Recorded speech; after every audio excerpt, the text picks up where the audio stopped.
Sabemos que cada pessoa sente e se comporta de maneira individual com base nas suas próprias experiências e vivências. O que é dor para mim pode ser muito diferente do que é dor para você. E pode ser que a gente tome decisões opostas frente à mesma situação. Apesar disso, existe um modelo mental coletivo, um conceito criado pelo sociólogo Émile Durkheim, que consiste em nada mais nada menos nessa sociedade que já tem as suas morais e dogmas pré-estabelecidos sobre o que é bom, o que é ruim, o que é bonito, o que é feio, etc. Para Durkheim, essa consciência coletiva, ela independe do indivíduo, porque ela já existia antes mesmo do indivíduo, então por isso ela influencia o indivíduo na formação da sua própria consciência. Por isso que muitas vezes o indivíduo é influenciado pela sociedade em que ele está inserido. E quando se trata da maternidade, cada experiência realmente é muito única e depende de fatores genéticos, biológicos, sociais, econômicos. Mas ainda assim, quanto mais eu converso com mulheres, mães, mais eu percebo o quanto os sentimentos se assemelham dentro de todos os contextos. E eu não estou falando só de sentimentos bons ou ruins, mas exatamente por essa dualidade de sentimentos conflitantes que geralmente são reprimidos pela sociedade. Olá, eu sou a Georgiana e este é o Materna Comigo. Videocast onde conto a minha história e de outras mulheres mães para usar como fio condutor para conversas importantes sobre a vida. Esse é o terceiro episódio do nosso podcast e se você chegou agora, eu sugiro que você dê um pause e volte nos episódios anteriores para você não perder o rumo da conversa. Você gostaria de escutar a sua história sendo usada para tratar assuntos importantíssimos e urgentes sobre a maternidade aqui?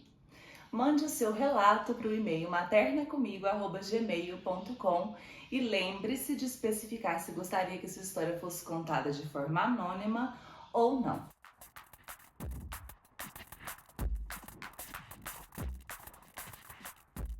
Oiê, amores, como vocês estão? Eu espero que vocês estejam todos bem na medida do possível. Se acomodem e preparem seus lencinhos, porque o episódio de hoje podem conter alguns gatilhos emocionais e não é recomendado para pessoas sensíveis. Tipo eu.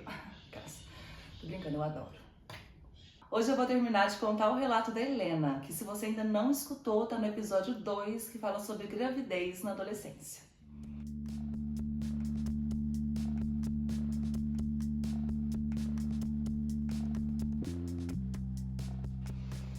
Com 34 semanas e 5 dias, a Helena sentiu o Vinícius mexendo na barriga.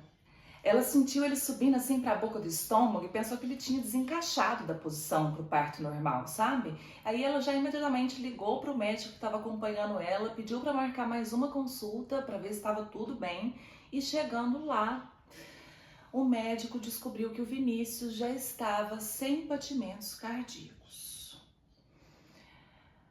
E aí ela seguiu para fazer o último ultrassom que constatou que ele já estava sem vida. Trombofilia é um termo médico que indica tendência à trombose, condição que pode levar ao entupimento parcial ou total das veias, circunstância que é mais recorrente na gravidez, principalmente na gravidez durante a adolescência.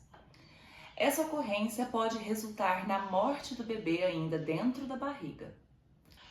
E a minha intenção aqui não é assustar ninguém, mas fechar os olhos para um assunto tão importante é ignorar que circunstâncias inesperadas podem acontecer com qualquer um de nós. E, infelizmente, aconteceu com a Helena. No momento da notícia, ela estava sozinha com a avó. Ela logo foi encaminhada para a sala de cirurgia. Durante a cirurgia, a mãe de Helena chegou para dar um suporte, mas o que já estava sendo um momento difícil se tornou um pesadelo ainda mais horripilante quando o pai e a avó do Vinícius chegaram lá e estavam lá na sala de espera, fazendo o maior barraco para querer entender o que é que tinha acontecido e como isso tinha acontecido. Quando a Helena viu o Vinícius sem vida nos seus braços, a primeira coisa que ela pensou é que ela tinha matado o filho do ex, como se ela fosse culpada. O pai não compareceu no velório. Enquanto isso, ela olhava para o caixão, ficava mandando mensagem para ele, pedindo para ele ir lá. Na verdade, ela só precisava de um suporte emocional e ele conseguiu não dar esse suporte por mais uma vez, no momento mais crítico de toda a situação. E ela mandava mensagens para ele, perguntando onde ele estava, pedindo perdão, querendo saber, querendo que ele fosse ver o filho deles, e nada. Ela passou por tanta coisa durante o luto, gente, eu não consigo assim nem dimensionar, mas pensa, você está passando por isso durante uma fase extremamente sensível já da sua vida. Ela que já tinha engravidado aos 16, na adolescência, ainda viveu uma gravidez extremamente traumática, teve depressão gestacional, psoríase, coçava o dia inteiro, teve caroços no corpo, ela não conseguia ir na escola, não conseguia trabalhar, ela já sentia tudo isso durante a gravidez. Pensa no momento que ela estava quase tendo o bebê dela, já estava tudo pronto. Pensa você montar o quartinho e finalmente conseguir conviver com a ideia de realmente ser mãe. E quando estava chegando muito perto de se concretizar, o mundo dela fez assim, ó, virou de cabeça para baixo, 180 graus. É uma coisa assim, para mim, inimaginável. Eu nunca passei assim por nada parecido. Mas eu me compadeço muito, muito, muito com a dor dela. Para além de tudo que ela passou durante o luto, ela recebia tantos julgamentos como se a culpa fosse dela, e ela realmente pegava isso um pouco para ela, se sentia extremamente culpada da forma que as coisas tinham se dado. Sem falar naquele papo que todo mundo adora chegar para quem acabou de perder um bebê, falando: ah, ainda bem que você ainda é jovem, terão outras oportunidades. Como se o Vinícius nunca tivesse existido ou significado algo. Dizem que quando uma mãe perde um filho, todas as mães perdem junto. E é claro que quem não passou por isso nunca vai ter ideia da dimensão da dor e da desesperança que se passa no coração de uma mãe que não pode ver seu filho crescer. Mas mesmo assim, o sentimento de medo e de insignificância assola todas nós mães, que nos mostra que apesar da gente ter gerado uma criança dentro dos nossos ventres, a gente não tem controle nenhum sobre a vida deles. Mesmo assim, antes da maternidade, a Helena dizia que não sentia vontade nenhuma de viver. Mas hoje ela conseguiu ressignificar a morte em vida. Hoje ela é muito feliz e agradece tudo o que aconteceu, ela não se arrepende de nada, ela viveria tudo de novo, porque ela diz que o Vinícius foi um presente na vida dela que realmente mudou a forma dela de ver o mundo, de enxergar as coisas. Ela começou a fazer uma terapia, que é uma coisa extremamente importante para todas as mães, principalmente para as mães que passam por um luto. E ela também se apegou a uma coisa que eu acho extremamente importante também, ela se apegou à espiritualidade. Ela conseguiu entender que mesmo não estando aqui no mundo físico, ele continua aqui com ela. E ele mudou completamente o sentido de vida dela. Hoje ela é uma mulher completamente diferente de tudo que ela pensou que ela fosse ser. E isso ressignificou a vida dela de várias maneiras. E lógico que depois de muito tempo na lama, né, gente? Porque assim, não é da noite pro dia que isso acontece. Hoje, finalmente, ela conseguiu encontrar um homem que valoriza ela e faz questão de incluir o Vinícius na vida dele como se ele fosse o próprio pai. Então ela conseguiu encontrar alguém que está ajudando ela também, junto com a terapia, junto com a espiritualidade, a desenvolver esse novo caminho e seguir em frente. E isso é uma coisa que quase todas as mães que eu converso me falam, porque até aquelas que não planejaram a gestação dizem que a maternidade foi um presente de Deus, porque a gente consegue enxergar mesmo com muita clareza a nossa missão, nosso propósito de vida. A maternidade realmente traz uma maturidade e um amadurecimento, traz um aterramento mesmo, né? Que reconstrói a pessoa que a gente é, faz a gente realmente olhar para frente, entender o que é importante e seguir com isso. Dá uma força vital na gente. Eu acho que principalmente para nós mães, aquela ideia da mãe leoa, eu acho que é muito real, porque obriga a gente a ser melhor. A gente precisa ser melhor para dar o exemplo aos nossos filhos. E a gente entende também que a gente aprende muito com eles, a gente só quer viver mais, a gente só quer estar ali com eles e, enfim, é incrível, apesar de tudo. Histórias como a da Helena faz a gente refletir sobre o quanto a gratidão é importante na vida de um ser humano. Com certeza, se você tem filhos vivos, você vai querer dar um pause aqui, sair correndo para ir abraçar eles e não largar nunca mais. E quer saber? Vou te dar uma dica. Faz isso mesmo, gente, porque é gostoso demais. Agradece todos os dias, assim como até a Helena consegue ser grata, mesmo não tendo o filho dela no plano físico. Quando acontecem casos de aborto, morte do feto ainda dentro da barriga ou até mesmo de bebês recém-nascidos, é chamado luto perinatal. Infelizmente, é uma perda que não é nem um pouco reconhecida pela sociedade, como se o sofrimento dessas mães não fosse nada válido. E eu acredito que exista uma solidão ainda maior entre essas mães que não se sentem validadas a sentir a dor do luto. Como se elas precisassem só seguir em frente, passar uma borracha, como se nada tivesse acontecido. Nenhum filho é substituível e usar essas frases do tipo, ai, você ainda é nova, olha pra frente, Deus sabe de tudo, é de uma insensibilidade, gente, assim, extrema. E talvez você nunca sinta essa dor, mas é muito importante que a gente respeite o sentimento do outro, independente de quem seja. Porque ninguém sente igual a ninguém e cada pessoa viveu uma vida diferente, tem seus medos, tem seus traumas, seus gatilhos. Por isso eu acho importante lembrar também que um sofrimento não anula o outro, né, gente? Não é porque a Helena perdeu um filho que a gente precisa encarar a maternidade com um sorriso de orelha a orelha todos os dias. Não. Nessa altura do campeonato, vocês já devem ter entendido que não existe preto no branco dentro da maternidade. A gente precisa simplesmente aprender a lidar com tudo junto, misturado ao mesmo tempo, desde o momento que a gente descobre ali que a gente está grávida. Muitas mulheres carregam o luto, a dor, os traumas, a vergonha, a culpa, tudo isso em silêncio, porque é um lugar extremamente solitário, mais uma vez, porque existe esse sentimento ou até mesmo a certeza de que se a gente for expor as nossas vulnerabilidades, a gente vai ser julgada ao invés de acolhidas. E é isso que acontece, até mesmo pelas pessoas mais próximas que deveriam estar do nosso lado.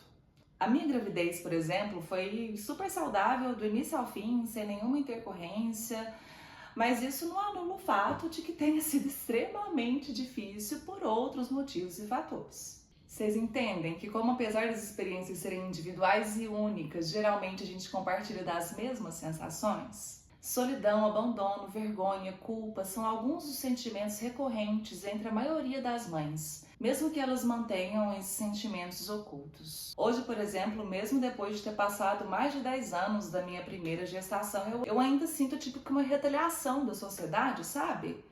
Não bastasse a culpa e a vergonha que eu carreguei ao longo de todos esses anos, o que não falta hoje em dia, gente, é a gente me apontando o dedo. Me julgam por ter engravidado aos 16, me julgam por não ter concluído uma faculdade, me julgam por não ter um emprego CLT, me julgam por ter 3 filhos de pais diferentes. Enfim, a lista é gigante. E é exatamente nesse lugar onde a experiência individual e a coletiva se encontram. Porque eu tava assim sofrendo por precisar abandonar os meus sonhos e blá blá blá. Mas eu passei a sofrer ainda mais quando eu passei a entender que eu nunca mais poderia atender as expectativas da sociedade para uma mulher de valor. E, gente, eu nunca mais fui vista com os mesmos olhos. Nunca mais. É como se eu tivesse sido naturalmente corrompida. E é muito irônico, porque ao mesmo tempo que a sociedade quer a gente ali, lindíssima, belíssima, mostrando o lado lindo e incrível de ser mãe e o belo da gravidez, ao mesmo tempo eles vão assim, ó, cortando as nossas asinhas. Aí vai cortando.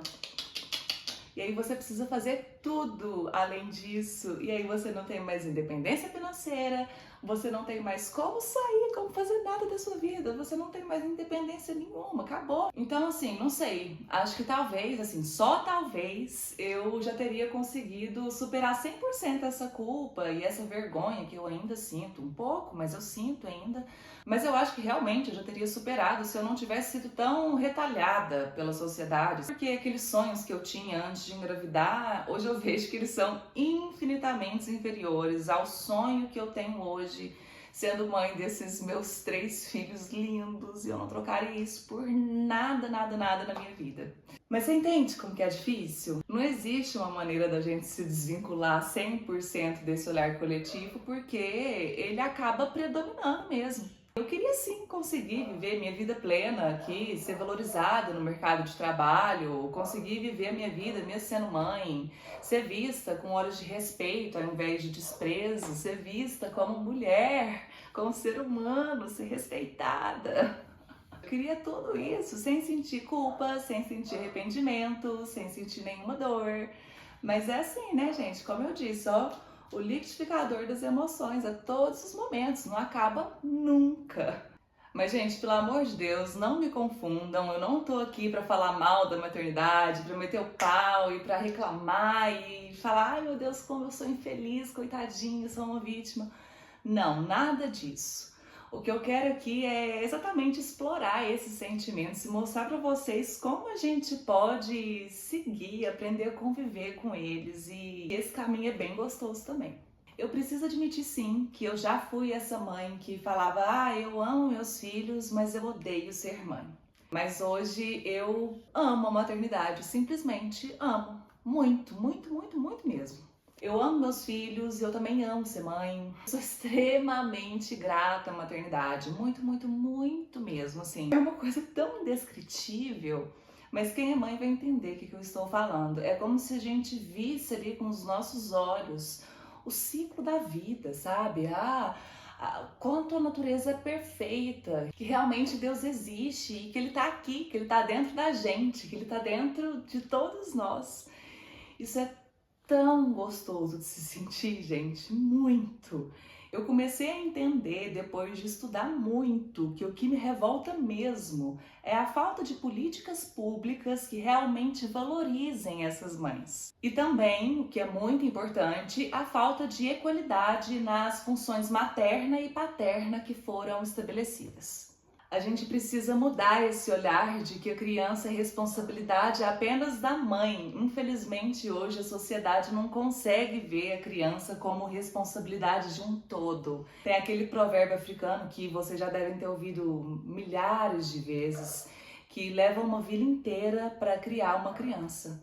E leva, gente, é impossível, é um trabalho impossível para apenas uma pessoa. Mas assim a gente vai seguindo, sobrecarregadas, fazendo o trabalho mais difícil do mundo, sozinhas, cansadas, oprimidas, humilhadas, caladas e ainda não remuneradas. Por isso hoje em dia a gente vê tantas mães arrependidas, mães que amam seus filhos, mas odeiam ser mães, odeiam a maternidade. E acaba que isso é um tiro no pé, gente. Eu não estou julgando ninguém por pensar dessa forma. Eu acho que é extremamente genuíno qualquer tipo de sentimento. Mas eu falo isso porque eu acho que isso tira o foco dos verdadeiros culpados por deixar as coisas tão difíceis para nós mães. Ódio à maternidade como forma de se aliar ao patriarcado. A gente vai falar sobre isso depois. Eu só achei importante trazer esse raciocínio para a gente entender um pouco melhor de como as experiências coletivas podem sim moldar as individuais, a ponto de fazer a gente se sentir culpada, envergonhada por experiências que são mais comuns do que a gente imagina. A Vitória é outro exemplo de uma mãe que teve uma gravidez não planejada. Gente, eu não estou lendo só relatos de pessoas que tiveram gravidezes não planejadas, tá? Mandem seus relatos independentes das situações que vocês passaram, que eu vou tentar encaixar eles aqui e ali dentro dos episódios que eu já tenho em mente. Mas, voltando na Vitória, quando ela descobriu essa gravidez, ela já estava dentro de um relacionamento sério e era super saudável esse relacionamento, eles já namoravam há um tempo. Então, assim, foi um choque? Foi um choque. Mas eles ficaram animados e conseguiram seguir tranquilamente com a ideia de ter um filho. E estava tudo indo bem dentro dos conformes, até que em certo momento, nos exames de rotina, durante o pré-natal, ela se deparou com um resultado reagente para sífilis. Uma IST que pode ser perigosíssima durante a gravidez, porque ela pode causar morte fetal e outras complicações no desenvolvimento do feto. E é por isso que os médicos sempre pedem esses exames de 3 em 3 meses, que é para investigar e tratar o mais rápido possível, se for o caso. Gente, e quando a Vitória pegou esse exame e viu que estava reagente para sífilis, vocês já podem até imaginar, né? Ela estava em um relacionamento sério já há um tempo. Chegou em casa quebrando pau com o marido dela e ele ficou lá sem entender nada. E só depois da médica explicar que eles foram entender que tanto ela quanto o marido já poderiam ter sífilis mesmo antes de terem se conhecido. É porque a sífilis aparece normalmente no momento que a sua imunidade está ali baixa, que foi o que aconteceu com a Vitória no segundo semestre da gestação. Por isso que só apontou nesse exame. Ou seja, não dá para afirmar que ela pegou sífilis durante a gestação. O tratamento no caso de sífilis durante a gravidez é simples. 6 doses de benzetacil na gestante e 2 no marido. Já no caso do bebê, quando ele nasce, é coletado ali o exame e se o VDRL for maior que o do da mãe, aí ele precisa ficar 10 dias internado ali no hospital tomando antibiótico. E foi o que aconteceu com o Luiz. Assim que ele nasceu, já foi coletado ali o exame que apontou a necessidade de medicá-lo lá no hospital. E assim foram-se mais 10 dias exaustivos no hospital. Mas a notícia boa é que depois disso a sífilis sumiu completamente no baby Luiz. E desde então o Luiz se desenvolveu e continua se desenvolvendo muito bem e tem uma saúde ótima. Segundo dados do Ministério da Saúde, 23% dos habitantes do Brasil possuem sífilis. E apesar de ser uma IST tratável e curável, muitas pessoas se sentem envergonhadas por terem contraído o vírus, como foi o caso da Vitória. Pouquíssimas pessoas sabem que isso aconteceu com a Vitória, mesmo pessoas do ciclo mais íntimo da família, justamente pelo medo de ser julgada. Então ela preferiu guardar para ela toda essa angústia que ela sofreu durante os meses depois que ela descobriu que ela tinha doença. Mesmo anonimamente, a Vitória resolveu trazer esse relato porque, apesar de ser uma situação muito comum, ela também é uma coisa muito pouco falada, né? E ela quis deixar uma mensagem para as pessoas que estão passando ou já passaram por isso, que eu vou ler aqui. Não se culpem. A partir do momento que temos um bebê em nosso ventre, infelizmente ele está exposto a tudo. E ao invés de se culpar, se tranquilize e siga as orientações médicas da melhor maneira.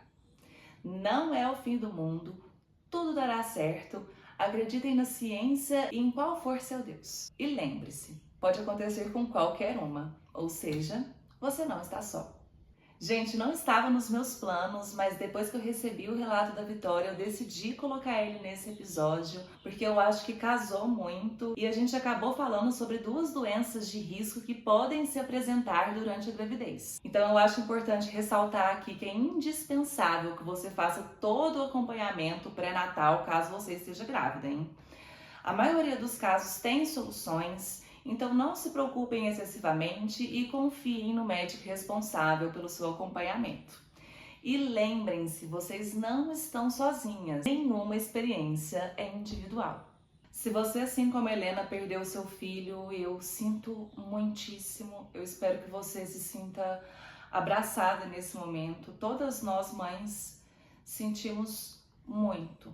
Nós imaginamos que essa dor seja incomparável. Eu espero que vocês consigam também, assim como a Helena, ressignificar toda essa dor. Busquem grupos de apoio, terapia, uma fé, se espiritualize. E se você, assim como eu, está se sentindo péssima por não ter passado por nenhuma dessas situações e ainda assim ter sofrido, lembrem-se, todo sofrimento é válido. Eu mesma sofri por muito tempo até procurar acompanhamento psicológico e hoje eu também preciso me tratar com medicamentos psiquiátricos para conseguir lidar com tudo que eu sinto. Eu acredito assim que em todos os casos, se você está se sentindo desconfortável com alguma emoção, procure profissionais capacitados para te ajudar a passar por essa jornada, porque ninguém consegue sozinho. Não vem com essa história de eu consigo sozinho, sei lá o quê. Não, gente, a gente não consegue sozinho, a gente precisa sim de pessoas capacitadas para ajudar a gente a passar por esses processos. Fica bem mais fácil. Cada mãe tem seu caminho para se reconectar consigo mesma, e o meu caminho foi através da psicanálise e dos medicamentos. Eu comecei também a fazer terapia holística esses tempos pra trás, que é um negócio assim que tem me ajudado demais. Inclusive eu faço com a Raíssa, que ela é especializada em mães, e ela tem me ajudado tanto, gente, mas tanto nessas jornadas assim de autodescoberta, autocompaixão. Ela entrou na minha vida assim no momento que eu estava precisando tanto. Inclusive, Raíssa, eu sei que você tá escutando esse episódio, um beijo gigante pra você, porque você tem sido assim uma âncora pra mim durante esse processo. Você sabe, viu? Então, se você é mãe, ela é especializada em mães, corram lá, porque a agenda dela tá pra lotar, viu? Eu vou deixar o link aqui na descrição do episódio pra quem tiver interesse. Enfim, amores, esse foi o episódio da semana. Eu espero que vocês estejam gostando, assim como eu, de mergulhar nessas profundezas dos nossos sentimentos, na intenção da gente não se sentir mais tão sozinha, né? Tamo junto nessa, mames? Sinta-se à vontade para mandar o seu relato para o e-mail maternacomigo@gmail.com e lembre de especificar se você gostaria que seu relato fosse lido de forma anônima ou não. Se você gostou, já manda esse episódio para aquela sua amiga que é mãe, que você sabe que está passando por uma situação semelhante, ou até mesmo para aquela sua amiga que não é mãe, ou para aquele seu amigo, porque a gente está precisando mesmo conscientizar uma galera aí que tá por fora, viu? Vai me ajudar muito se você puder se inscrever no meu canal do YouTube, me seguir no Spotify, no Apple Podcast, no Amazon Music. Lembra de me seguir lá nas redes, @maternaComigoCast, e no meu pessoal, @GeorgianaLeite, para dar uma força e para acompanhar os bastidores dessa loucura que é a minha vida. Se você quer que a sua marca apareça aqui nas redes sociais, entre em contato comigo pelo e-mail contatogeorgiana@gmail.com. Muito obrigada do fundo do meu coração a todo mundo que tá me ajudando, que tá assistindo, que tá curtindo, compartilhando, me marcando, comentando, engajando. Gente, todos vocês têm um espacinho especial no coraçãozinho da Mames. Contem comigo pra tudo. Um abraço gostoso em cada um de vocês. Até semana que vem, hein? Beijo!